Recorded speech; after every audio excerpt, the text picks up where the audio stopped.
पावसाळ्यात शहरातल्या रस्त्यांची चाळण झालेली आपण नेहमीच पाहतो। मात्र राष्ट्रीय महामार्गालाही खड्डे पडलेत। नाशिक ते गुजरातला जोडणाऱ्या महामार्ग क्रमांक 848 ला खड्डे पडलेत। संपूर्ण महामार्ग अक्षरशः चिखलात गेलाय। याचा आढावा घेतलाय आमचे प्रतिनिधी योगेश खरे यांनी।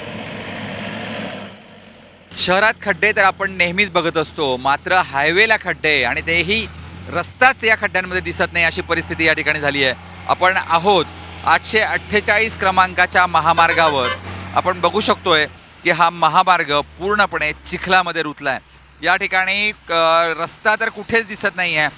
संपूर्ण रस्त्यावर इतके खड्डे आहेत की त्या खड्ड्यांमध्ये कुठलीही जागा जी आहे ती जागा या ठिकाणी आपल्याला डांबराची किंवा कुठलाही मेन असा प्लेन रस्ता दिसत नाही आहे। संपूर्ण हा रस्ता खड्ड्यांमध्ये मिक्स झालेला आहे आणि खरं म्हणजे हा राष्ट्रीय महामार्ग क्रमांक 848 याला म्हणावं का अशी परिस्थिती या ठिकाणी झाली आहे। त्याच्याच बाजूला आपण बघू शकतो की या ठिकाणी काम सुरू आहे आणि हे जे काम आहे या या ठिकाणी चौपदरीकरणाचं काम सुरू आहे।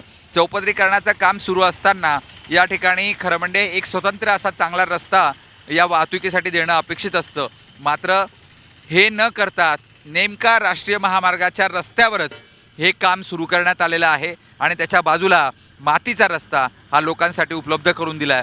त्यामुळे नाशिक शहरापासून पेठला जाणं हे जिकिरीचं ठरतं आहे। इतकंच नाही तर हा संपूर्ण रस्ता नाशिकमधून किंवा महाराष्ट्रातून गुजरातला जोडला जातो। गुजरातला धरमपूर जिल्हा या ठिकाणी असतो आणि हा संपूर्ण हायवे पूर्ण या हायवेवरील संपूर्ण वाहनं यामुळे त्रासलेली आहेत। ऐन पावसाळ्यामध्ये अशा पद्धतीने खड्डे असतील तर राष्ट्रीय महामार्ग प्राधिकरण करतं काय याचाच सवाल निर्माण झाला आहे।